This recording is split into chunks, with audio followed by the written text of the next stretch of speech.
آداب۔ ہمایارہ دوزخ کی چوتھی قسط کا آغاز کر رہے ہیں۔ میں نے روز عید نہایت درد و کرب میں گزاری، اس لیے نہیں کہ وطن میں احباب گلے مل رہے ہوں گے، نو نہالانے چمن جون پر ہوں گے، اور مٹیاریں پیلی پیلی اوڑھنیاں لیے جھولے جھول رہی ہوں گی، اور میں ان مناظر سے سینکڑوں میل دور زندہ درگور ہوں، بلکہ اس قلق اس بات کا تھا کہ یہ عید سقوط ڈھاکہ کے چند ہفتے بعد آئی تھی، اور پتہ نہیں کیوں خوشی کے موقع پر میرے زخم جگر اور ہرے ہو جاتے تھے۔ میرے وطن تیرے دامن تار تار کی خیر۔ قومی المیہ کے پیش نظر ذاتی رنج و الم کی اہمیت اس بحر موج خیز میں تو حباب ہو کے مصداق تقریباً ختم ہو چکی تھی، بلکہ ہوا کا ایک اور تھپڑ اس بلبلۂ آب کو معدوم بھی کر دیتا تو بحر موج خیز میں کوئی فرق نہ آتا۔ میں دوسرے پاکستانیوں سے زیادہ حب وطن کا دعوے دار نہیں، لیکن یقین کیجیے ارض پاکستان کی قدر و منزلت کا جو احساس اس کال کوٹری میں ہوا، عام حالات میں شاید کبھی نہ ہوتا۔ پاکستان، میرے جگر کی طرح دو نیم پاکستان ہے۔ جرم ضعیفی کی سزا مرگ مفاجات۔ 16 دسمبر 1971 کے بعد آج پہلی بار جی بھر کر رویا۔ آج پھر دود چراغ کشتہ آنکھوں سے ابلنے لگا، لیکن آج یہ آنسو ماتم یا نوحہ گری کے نہ تھے، بلکہ تأسف اور حسرت تعمیر کے آنسو تھے۔ ہر ایک دیدہ پرنم کی طرح آب و تاب کی خیر۔ اب زنداں میں مجھے 1 مہینہ ہونے کو تھا۔ اس عرصے میں نہ نہا سکا، نہ کپڑے تبدیل کر سکا، اپنا چہرہ تو دیکھ نہ سکا تھا، لیکن کپڑے میل کے ہاتھوں اپنا اصلی رنگ و روپ کھو چکے تھے۔ جسم پر جا بجا مچھروں اور کھٹملوں کی چیرہ دستیوں کے واضح نشان تھے۔ جہاں مچھروں کی رسائی نہ تھی، وہاں متواتر جلد کھجلی کرنے سے خراب ہو چکی تھی۔ داڑھی اور سر کے بال ایسے سرکش ہوئے تھے کہ بیٹھنے کا نام نہ لیتے تھے۔ شاعر نے تو قید تنہائی میں لوح و قلم چھن جانے پر انگلیاں خون دل میں ڈبو کر حدیث دل رقم کرنے کی رسم نکالی تھی، لیکن میرے لیے دونوں ہاتھوں کی انگلیوں اور بڑے ہوئے ناخنوں کا بہترین استعمال یہ تھا کہ میں نے ان سے بالوں میں کنگھی کرتا رہتا ہوں۔ بے شک یہ مشغلہ غیر شاعرانہ سہی، لیکن ایک اہم ضرورت پوری کرتا تھا۔ چنانچہ میں پہروں، داڑھی اور سر کے گندھے اور گنجان بال زور زور سے کھجاتا رہتا۔ اس کارروائی میں آرام کا پہلو جو تھا سو تھا، تضییع اوقات کا اچھا ذریعہ ثابت ہوا۔ انہی دنوں انٹیلیجنس کا ایک ادنیٰ ملازم آیا اور مسردہ جان فر لایا کہ چلو اپنی جمع شدہ چیزوں میں سے شیف کا سامان لے آؤ۔ گویا بھارت کے بحر جود و سخا میں طغیانی آ گئی تھی۔ فوراً فائدہ اٹھایا، ساتھ والے احاطے میں جا کر شیف کے لوازمات نکال چکا تو آنکھ بچا کر ایک آدھ کتاب بھی لانے کو نکال لی، لیکن چوری پکڑی گئی اور کتاب ہمیشہ کے لیے ضبط ہو گئی۔ سیل میں واپس آ کر پہلی بار شیشے میں اپنی شکل دیکھی تو دہشت سے کانپ اٹھا۔ ناک اور داڑھی کے بال بے تحاشا پھیل چکے تھے، سر کی کھیتی جنگلی جھاڑیوں کی طرح الجھی ہوئی تھی، بالوں میں جگہ جگہ سفیدی آ چکی تھی، آنکھیں اندر کو دھنس چکی تھیں اور رخساروں کی ہڈیاں بے رنگ پہاڑوں کی طرح ابھری ہوئی تھیں۔ آنکھوں کے گرد پیچ در پیچ سیاہ حلقے سیاہ بختی کی پوری غمازی کر رہے تھے۔ یا رب، تیری بنائی ہوئی صورت اتنی بے ڈھب اور بھیانک بھی ہو سکتی ہے۔ ایسے قیدی تو میں نے پاکستانی جیلوں کے پیشہ ور مکینوں میں بھی نہیں دیکھے تھے۔ بہرحال نیم تاریک کوٹری میں کچھ بلیڈ کی مدد سے، کچھ زور بازو سے اس فصل زائد کی قطع و بری تو شروع کی۔ دوسری تیسری کوشش میں چہرے کی جلد تک پہنچا، بالآخر ہونٹ، کان، ناک، گال اور آنکھیں اپنی اپنی جگہ پر قابل شناخت نظر آنے لگیں۔ اگرچہ مجھے پہلے بھی کبھی یوسف ثانی ہونے کا زوم نہ تھا، لیکن اب بید مجنوں سے بھی بدتر ہو چکا تھا۔ ایک چاند تھا جو گہنا گیا، ایک پھول تھا جو مرجھا گیا۔ بھارتی لطف و عنایات کا دور چلا تو اگلے روز ایک کارندہ کپڑے دھونے کا صابن لے آیا، 1 انچ لمبا، 1.5 انچ چوڑا۔ 7 ترکیبیں استعمال یہ بتائی کہ سامنے غسل خانے میں چلے جاؤ، اسی ٹکڑے سے نہا لو اور کپڑے بھی دھو لو۔ میں وفور شوق میں نکل پڑا تو خیال آیا کہ کرتا پاجامہ دھو ڈالا تو پہن کر کیا نکلوں گا، چنانچہ اس کارندے کے لطف خاص سے کمبل کا ایک ٹکڑا ساتھ لے لیا۔ غسل خانے میں جا کر جسم و جاں اور جامہ پیرہن کو بیک وقت بھگو ڈالا، لیکن صابن تھا کہ خیال یار کی طرح پھسل پھسل جاتا، اور میل تھا کہ رقیب روح سیاہ کی طرح پیچھا ہی نہیں چھوڑتا تھا۔ میری اس مصروفیت کے دوران غسل خانے کا دروازہ باہر سے بند تھا، اندر دھلائی کی مشقت کے ساتھ مشق سخن بھی جاری تھی۔ باہر پہرے دار تک شعر گنگنانے کی آواز پہنچی تو اس کی رگِ فرض شناسی پھڑکی۔ وہ چلایا، گانا وانا بند کرو، تمہارا ٹائم ختم ہونے والا ہے، جلدی کرو۔ اس حکم کے مضمرات میں یہ اعتراف بھی تھا کہ یہاں اور بھی پاکستانی قیدی ہیں جن کا ٹائم ابھی شروع ہونا ہے۔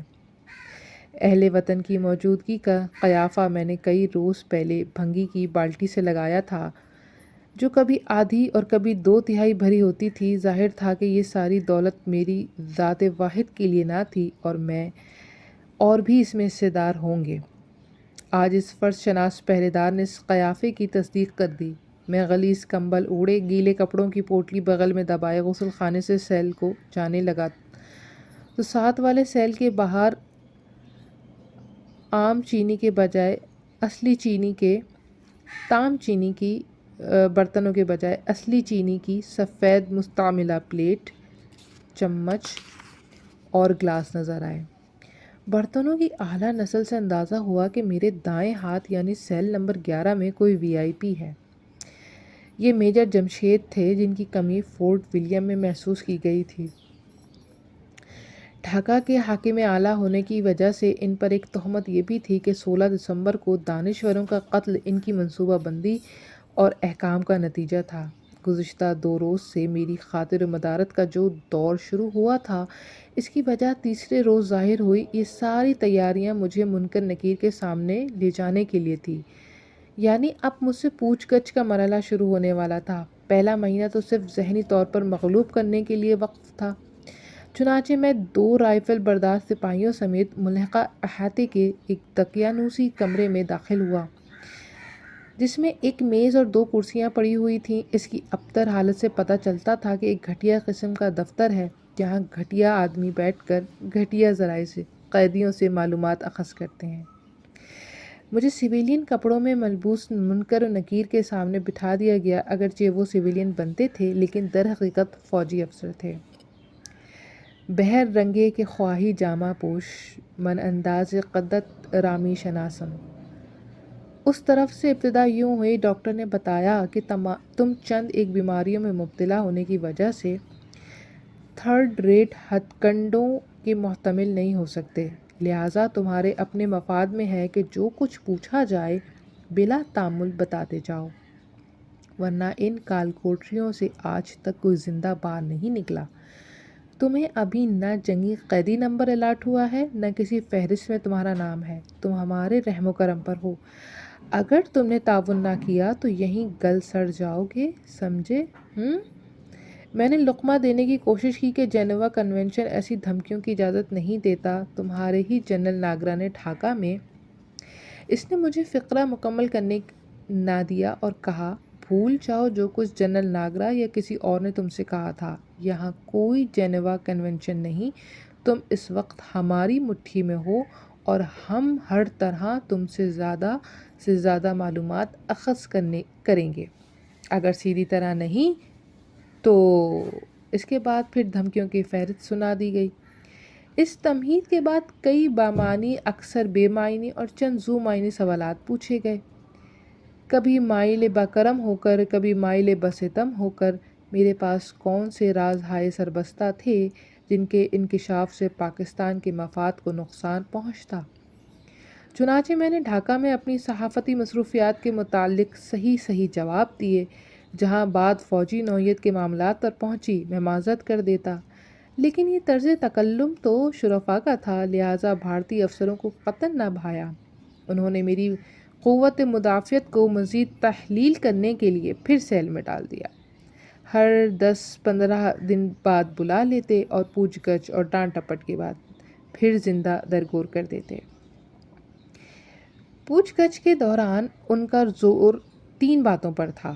اول یہ کہ ڈھاکہ میں مارے گئے دانشوروں کے ناموں کی فہرست تیار کرنے کا اعتراف کروں اور ساتھ ہی انکشاف بھی کروں کہ یہ فہرست تیار کرنے کا حکم مجھے جنرل جمشید نے دیا یا کسی اور نے۔ دوم، 16 دسمبر کے بعد ڈھاکہ میں مکتی باہنی والے تمہارے خون کے پیاسے تھے، لہٰذا تمہیں بذریعہ ہوائی جہاز کلکتہ آنا پڑا۔ یہ کون سے سنگین جرائم تھے جن کی وجہ سے مکتی باہنی نے انہیں اتنی اہمیت دی؟ سوم، یہ کہ تم افسر تعلقات عامہ کی حیثیت سے جنرل نیازی کے بہت قریب رہے۔ ان کے خیالات، احکامات اور مصروفیات کی تفصیلات بتاؤ۔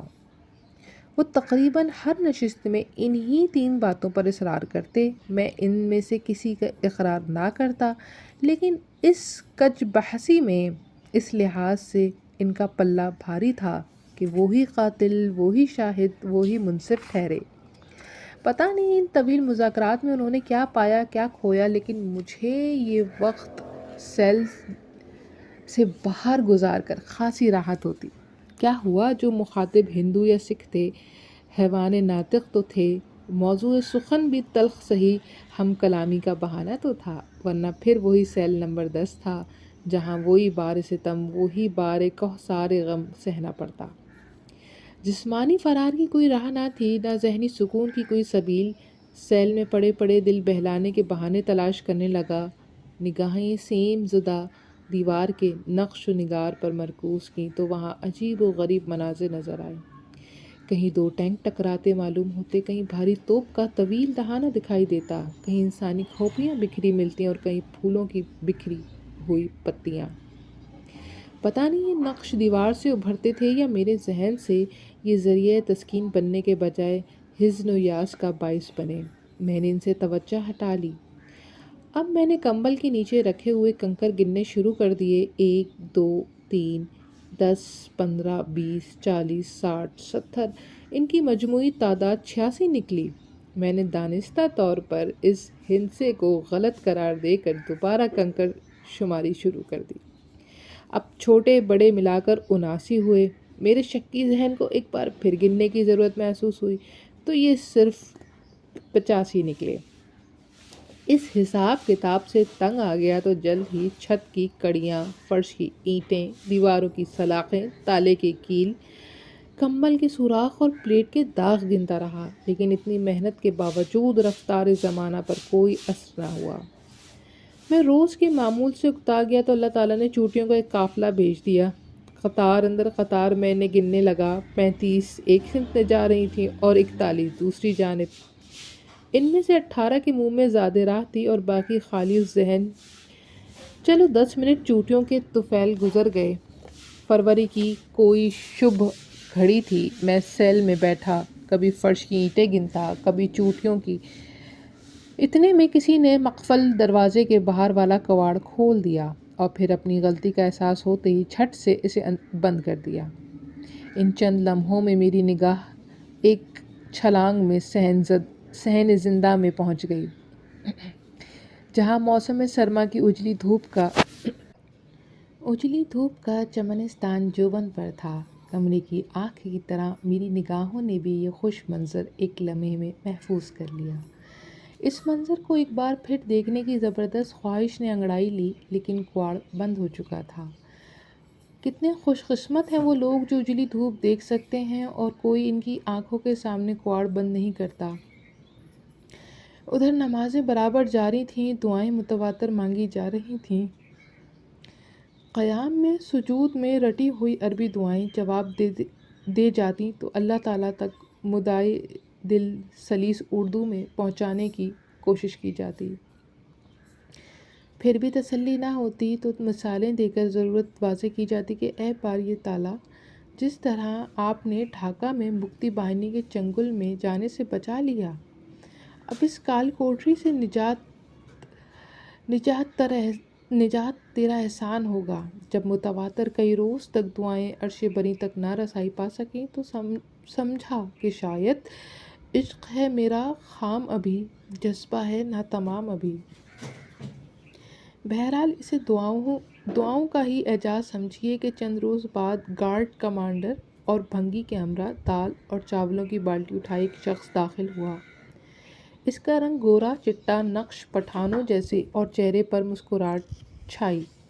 میں نے اس کی خاکی جرسی دیکھ کر پہچان لیا کہ پاکستانی سپاہی ہے جسے بیگار کے لیے ساتھ لایا گیا ہے۔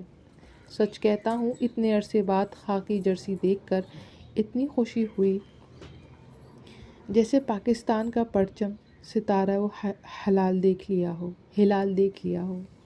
یہ کالا باغ کا رہنے والا سپاہی شریف تھا۔ کسی مصیبت زدہ افسر کے ساتھ بطور اردلی آیا۔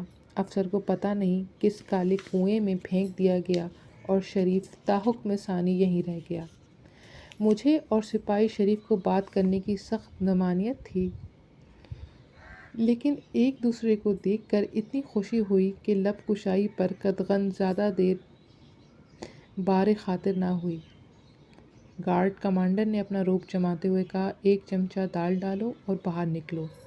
یہ حکم غیر ضروری اور بے وقت تھا، لیکن اس پر میں یا شریف سیخ پا ہوتے تو شاید پھر ایک دوسرے کی شکل دیکھنے سے بھی محروم ہو جاتے۔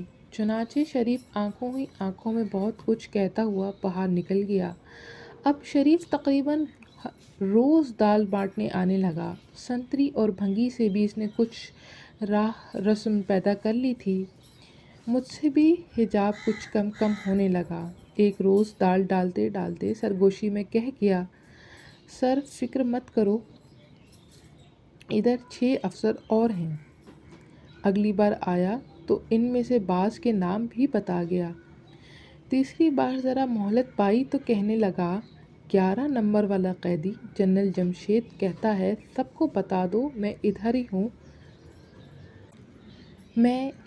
ہوں، کوئی فکر نہ کریں۔ دیکھو صاحب، اس کے ادھر ہونے سے کیا ہوتا ہے؟ وہ بھی قیدی، ہم بھی قیدی۔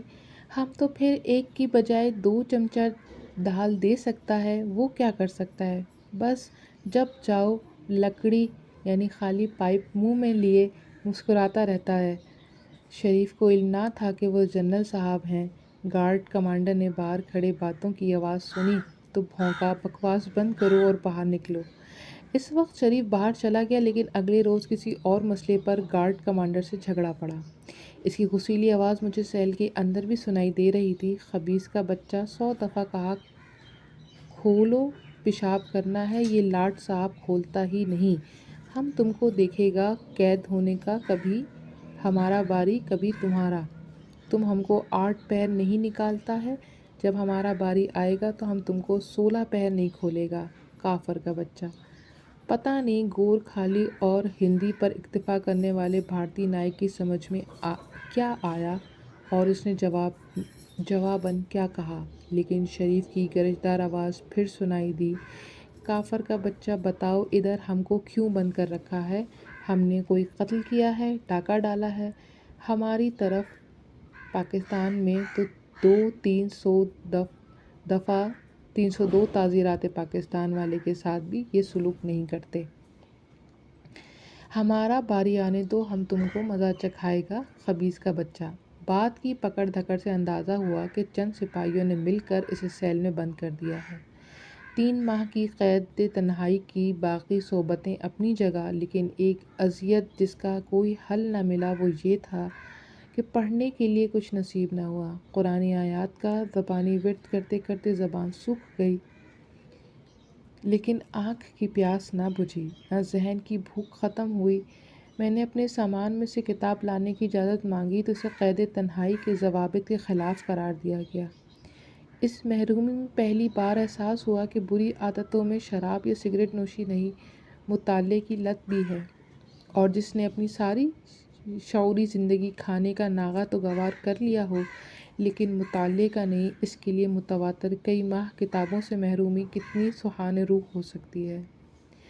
اس سے قاری کہیں یہ نہ سمجھ لیں کہ میں بڑا عالم فاضل ہوں اور عام زندگی میں بھی ہر وقت ذاتی یا پبلک لائبریری میں دفن رہتا ہوں۔ نہیں، ایسا ہرگز نہیں۔ فقط یہ کہنا مقصود ہے کہ جب تک کچھ پڑھ نہ لوں کھانا ہضم نہیں ہوتا، جب تک کتاب کی ورق گردانی نہ کر لوں نیند نہیں آتی۔ گویا ایک قسم کا نشہ ہے، ایک لت ہے، اور ہر لت قید تنہائی میں لعنت بن جاتی ہے۔ لیکن قدرت بھی بڑی کارساز ہے۔ ایک روز پلیٹ دھونے باہر نکلا تو نل کے پاس کسی بھارتی سپاہی کا پھینکا ہوا لائف بوائے کا کاغذی پیرہن نظر آیا۔ اسے پلیٹ مانجنے کے بہانے اٹھا لیا اور نہایت چالاکی سے اپنے پاس محفوظ کر لیا۔ بیت الخلاء میں داخل ہوا تو وہاں رم کی خالی بوتل پڑی تھی۔ بے شک بوتل سربریدہ تھی، اس کے سینے پر لیبل ابھی چسپاں تھا۔ میں نے اسے گیلا کر کے اتار لیا اور صابن کے پیرہن سمیت اسے متاع بے بہا کو بھی اپنے سیل میں ساتھ لے آیا۔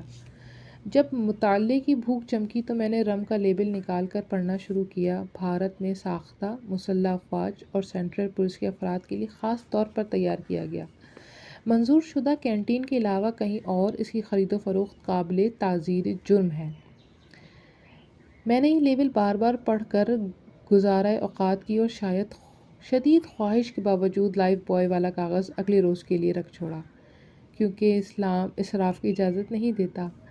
گارڈ کمانڈر جو گزشتہ چند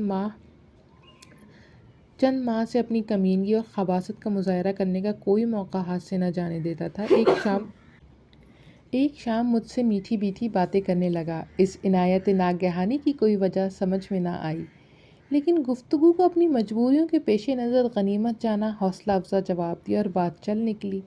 میں نے اس سے پوچھا کہ تم نے نیپالی ہو کر یہ اردو کہاں سے سیکھی؟ کہنے لگا، میں اردو نہیں جانتا، میں تو ہندی بول رہا ہوں، جو انڈیا میں سب فوجیوں کو سکھائی جاتی ہے۔ اس کے بعد اس نے اپنے فوجی کارنامے بتانے شروع کیے۔ میں 1965 کی جنگ میں اٹاری سیکٹر میں تھا۔ ہمارے صاحب نے کہا تھا تم لوگوں کو لاہور دکھائیں گے۔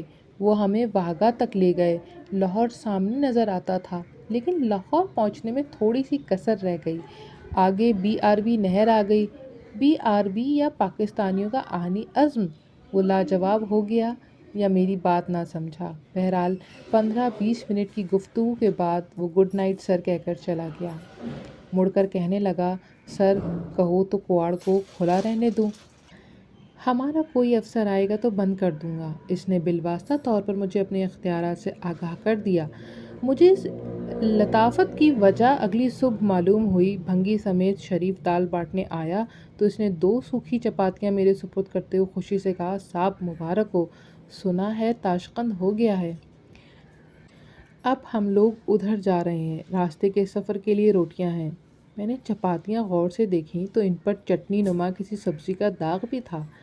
بھارت کا مہمان بھلا روکھی روٹی کھائے گا؟ میں یہ خبر سن کر اتنا خوش ہوا کہ گویا کسی کیمپ میں نہیں پاکستان جا رہا ہوں۔ یا اللہ، تو نے مٹی کے اس کیڑے کی سنی، اس بلیک ہول سے نکالا، الحمدللہ۔ روانگی سے پہلے ہمیں قیمتی چیزیں مثلاً نقدی، گھڑی، انگوٹھی وغیرہ چھوڑ کر باقی تمام چیزیں لوٹا دی گئیں۔ میں اپنے کمبل لے کر سیل میں آیا تو رات والا گارڈ کمانڈر الوداع کہنے کے بہانے قریب آیا اور ملتجانہ لہجے میں کہنے لگا، سر انڈیا میں ولایتی کمبل نہیں ملتا، آپ کے پاس 2 ہیں، ایک مجھے دے دیں، یاد رکھوں گا۔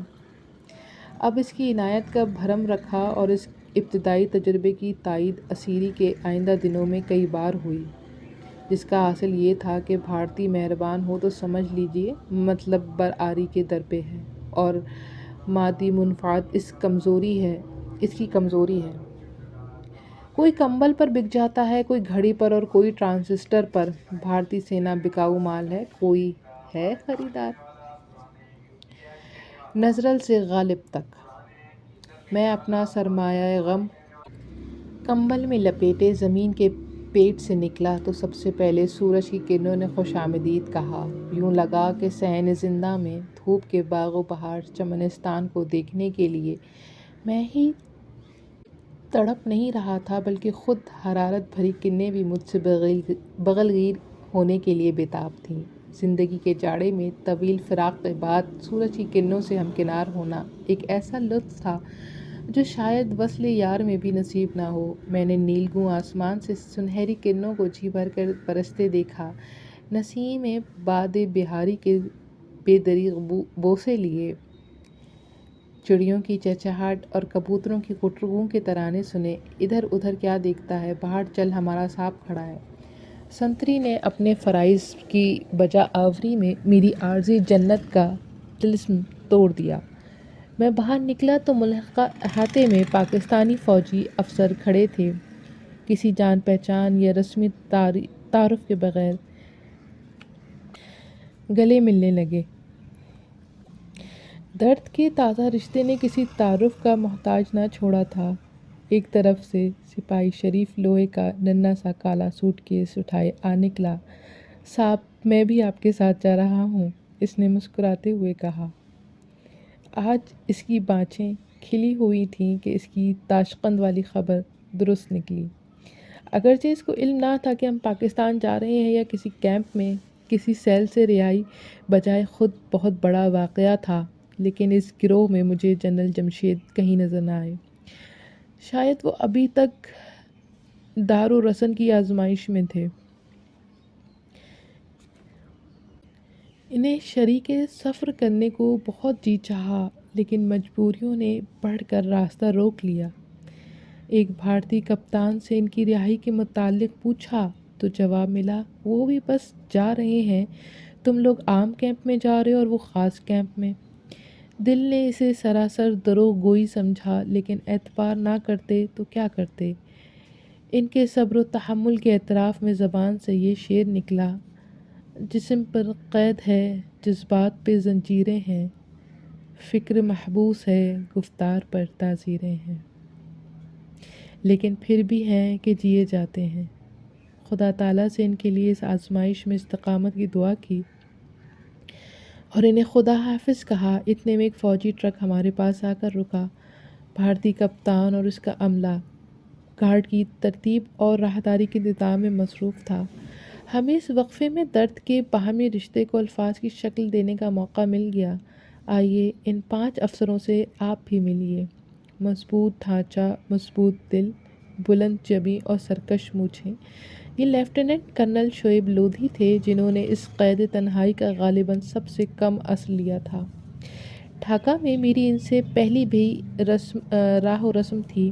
انہوں نے حسب عادت دائیں ہاتھ کی پوری ہتھیلی سے اپنی سرکش مونچھوں کو اور اونچا کیا اور نیچے سے مسکراتے ہوئے ہونٹوں نے کہا، کہو سالک، یہ تجربہ کیسا رہا؟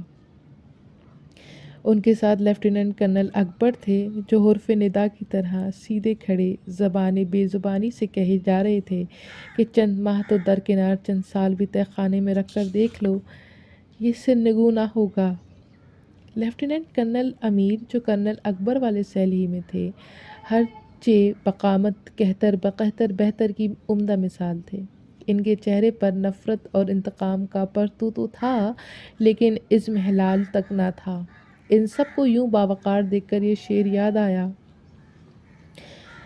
ہمیں سے سنت منصور قیس زندہ ہے، ہمیں سے سنت منصور قیس زندہ ہے، ہمیں سے باقی ہے گل دامنی و کچکلی۔ کرنل اکبر اور کرنل امیر کی بغل میں ایک کالے چیتھڑے کو میں نے تجسس سے دیکھا کہ یہ کون سا خزینہ ہے جسے وہ یوں داغ دل کی طرح سنبھالے ہیں۔ کہنے لگے کہ جنگ کے دوران میمن سنگھ سے ڈھاکہ آتے ہوئے جب ہم گرفتار ہوئے تو ہمارے پاس ایک جوڑا وردی کے سوا کوئی اثاثہ نہ تھا۔ یہ سیاہ چیتھڑا رومال وغیرہ نہیں، بلکہ دھوتی ہے جو دوران اسیری ایک بھارتی بریگیڈیئر نے جنیوا کنونشن کے احترام میں رات کو پہننے کو دلوائی تھی۔ انہوں نے مسکرا کر کہا، انشاءاللہ یہ بھارتی تحفہ پاکستان لے جانے کا ارادہ ہے۔ جانثاروں کے اس مختصر قافلے کے دوسرے 2 افراد میجر سمیع اور میجر غفور تھے۔ میجر سمیع ڈیرہ غازی خان میں پیدا ہوئے تھے اور لاہور میں پرورش پائی، لہٰذا دونوں شہروں کی خوبیاں ان میں جمع ہو گئی تھیں۔ ڈیرہ کے سرداروں کی طرح وسیع الجثہ اور وسیع القلب اور اہل لاہور کی طرح سلجھے ہوئے ملائم دل۔ جنگ ختم ہونے پر یہ چٹاگانگ میں ہتھیار ڈالنے کے بجائے عازم برما ہوئے، لیکن بارڈر سے ذرا ادھر پکڑے گئے۔ ٹوٹی کہاں کمند۔ میجر غفور پیشے کے لحاظ سے تو پچی اور جذبات و خیالات کے لحاظ سے دلگداز شاعر تھے۔ بیچارے جنگ شروع ہونے سے چند روز پہلے اپنی پوسٹ پر پہنچے تھے، ابھی پوری طرح بالوں پر بھی نہیں اگے تھے کہ اسیر ہوئے۔ اسی شاعر بیتاب نے تنہائی پر فتح پانے کے لیے بھارتی انٹیلی جنس افسر سے کہا تھا کہ انسان کا بچہ نہیں ملتا تو گدھے کا بچہ ہی بھیج دو تاکہ اس سے تو بات کر سکوں، لیکن انہیں فی الحال اس بھارتی افسر سے ہم کلامی پر اکتفا کرنے کو کہا گیا۔ رہا سپاہی شریف تو وہ ابھی بھی مسکرا رہا تھا۔ اس کا جی بہت سی باتیں کرنے کو چاہتا تھا لیکن حالات سازگار نہ تھے۔ چلیے اس سے مفصل ملاقات آگے ہوگی۔ وہ بھی ذلت کے اسی گھوڑے پر سوار تھا جس کے ہم شہسوار تھے۔ آج کی قسط کا اختتام یہی ہوتا ہے۔